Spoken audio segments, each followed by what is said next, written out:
Hello everyone, this is our English class and today we will continue with our chapter 3rd. We completed the first part of this chapter in our last class and today we will continue with the second subpart, Swamvara. Once upon a time, there was a little princess who was good at whistling. एक समय की बात है जब एक छोटी राजकुमारी हुआ करती थी जो बहुत ही अच्छी सीटी बजाया करती थी. Don't whistle said her mother, don't whistle said her father. और बच्ची को बोला जाता था उसकी मम्मी के द्वारा कि सीटी मत बजाओ और ऐसे ही उसके पापा भी बोलते थे उसको कि सीटी मत बजाओ. But the child was good at it and went on whistling. लेकिन बच्ची बहुत अच्छे से सीटी बजाती थी इसलिए वो सीटी बजाती रही.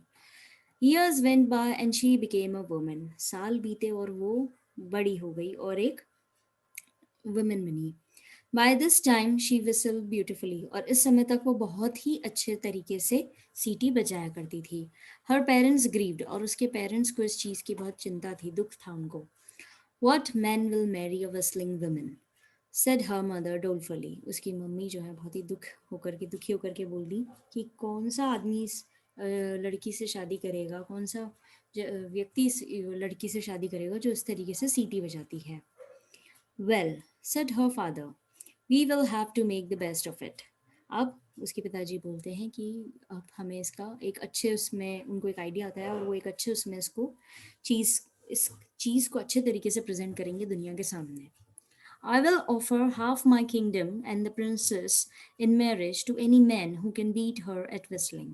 अब ये बोलते हैं कि मैं अपना आधा किंगडम और मेरी बेटी यानी राजकुमारी को ऑफर करूंगा जो भी व्यक्ति इसको हरा पाएगा सीटी बजाने के अंदर. तो यहाँ पे इसके पेरेंट्स ने क्या किया, जिस चीज़ को लेकर के ये पूरे टाइम चिंतित रहते थे इसके बचपन से ही, उसी चीज़ को इन्होंने एक अच्छे तरीके से रूप में मोल्ड करके एक अच्छे रूप में प्रेजेंट करने के लिए एक दुनिया के सामने चैलेंज रख दिया कि अब जो भी व्यक्ति इसको हराएगा सीटी बजाने में, वो व्यक्ति मेरी बेटी भी उससे शादी करेगी यानी राजकुमारी भी मैं उसको दे दूंगा और अपना आधा किंगडम भी दे दूंगा. तो ये टर्न ऑफ इवेंट्स हुआ यहाँ पे. The king's offer was duly proclaimed and soon the palace was jammed with suitors whistling. अब जल्दी ही ये किंग का जो ऑफर था ये सब जगह फैल गया और इनका पैलेस जो है उसमें भीड़ आने लगी इस तरह की जो सीटी बजाने वाले थे उनकी. It was very noisy. बहुत ही शोर था वहाँ पर. मोस्ट वर टेरेबल. अधिकतर जो थे उनमें से बहुत ही खराब सीटी बजाते थे. And a few were good. और कुछ जो थे वो बहुत ही अच्छी सीटी बजाते थे. But the princess was better and beat them easily. लेकिन जो राजकुमारी थी वो उन सबसे बेटर थी और उन सबको हरा दिया उसने. The king was displeased but the princess said never mind father. अब जो राजा थे वो चिंतित हो गए कि इतना अच्छा ऑफर देने के बावजूद भी उनकी बेटी के सामने इतने सारे लोग आए, इतनी भीड़ आई, लेकिन एक भी उनको अच्छा कंटेंडर नहीं मिला जो उनकी बेटी के सामने टिक सके. तो वो दुखी हो गए. फिर उनकी बेटी जो प्रिंसेस थी वो कहती है चिंता मत करिए पिताजी, now let me set a test and perhaps some good will come of it. अब वो कहती हैं कि मुझे अब एक टेस्ट रखने दीजिए और बाई चांस हो सकता है कि कुछ अच्छा आपके सामने निकले. Then she turned to the suitors. Do you acknowledge that you were beaten fairly? अब वो सबके सामने मुड़ती हैं और बोलती हैं, जो सीटी बजाने वाले आए थे suitors उनके सामने मुड़ के बोलती हैं, क्या आपको ये ज्ञात हुआ कि आप लोगों को सही तरीके से हराया गया है, कि आपका जो ये कंपटीशन रखा गया था ये बिल्कुल फेयर था और आप सही तरीके से हराए गए हैं. No, they all roared, all except one. We think it was magic और सम सॉर्ट ऑफ ट्रिक. अब सारे जो लोग होते हैं वो चिल्लाते हैं नो, नहीं, हमें लगता है कि ये कोई मैजिक था, ठीक है, या कोई चालाकी थी, उसकी वजह से हम लोग हारे हैं. But one said yes. लेकिन उन सब भीड़ में से एक व्यक्ति बोलता है हाँ.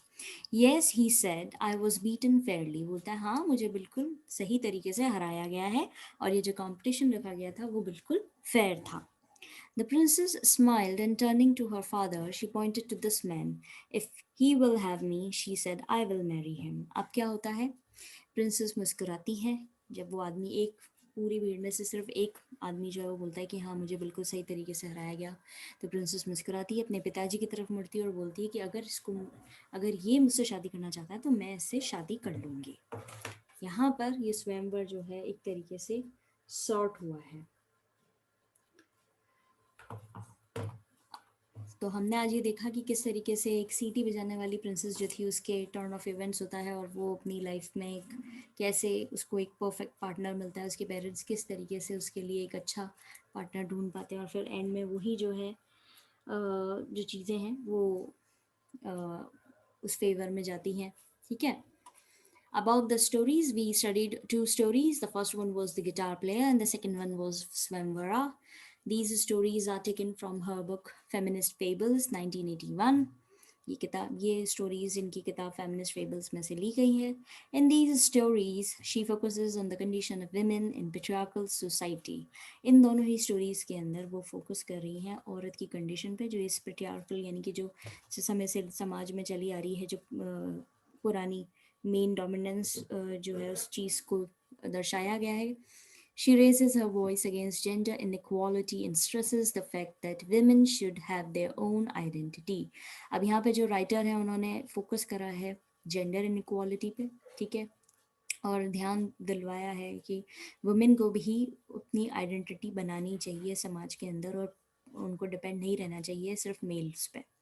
These stories are very thought provoking and highly relevant to the contemporary Indian society. ये जो stories हमने देखी ऊपर, ये बहुत ही विचार प्रवोक, उकसा देने वाली stories हैं जो हमारी इंडियन सोसाइटी के अंदर चल रही है, conditions women की, उसको लेकर के है.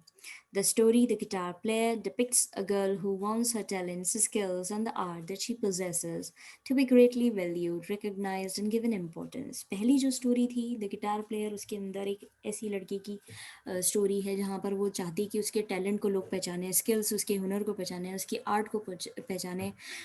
ठीक है. उसकी वैल्यू करें, उस चीज़ को समझें और उसको इम्पोर्टेंस दे, ना कि उसकी ऊपरी सुंदरता को. The story Swamvara is about women's freedom and focuses on the fact that the certain set rules are assigned to women in the Indian society, and if she wants a little more freedom, the parents and the members of the society are unhappy. अब जो second part था Swamvara, उसके अंदर दिखाया गया है कि कैसे लड़कियों का फ्रीडम नहीं मिलता है और कैसे लोग बाग फोकस करते हैं उनके लिए कुछ सर्टेन रोल्स जो उन लोगों ने डिसाइड कर लिए इंडियन सोसाइटी ने, समाज ने, वही उनको करने हैं. और अगर वो कुछ उससे बढ़कर थोड़ा सा भी ज़्यादा फ्रीडम चाहें तो उनके पेरेंट्स और बाकी के मेंबर्स जो हैं सोसाइटी, वो कितने नाखुश हो जाते हैं इस चीज़ से.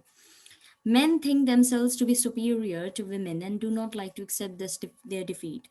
और इसमें ये भी बताया गया है कि किस तरीके से आदमी अपने आप को महान समझते हैं, औरत से ऊपर समझते हैं और वो उनसे हारना बिल्कुल भी एक्सेप्ट नहीं कर पाते हैं.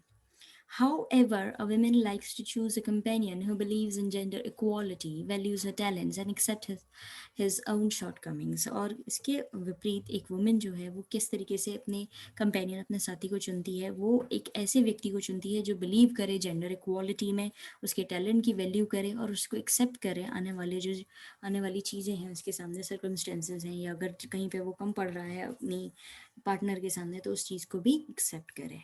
सो बेसिकली ये दोनों ही स्टोरीज जो थी वो इनकी फेमिनिस्ट फेबल से ली गई थी. 1981 में ये पब्लिश हुआ था. So that's all for today, students. Have a nice day ahead. God bless you all. And before studying the whole story, I would like to suggest you to give a glimpse over the glossary part. It will help you to understand the chapter perfectly and clearly.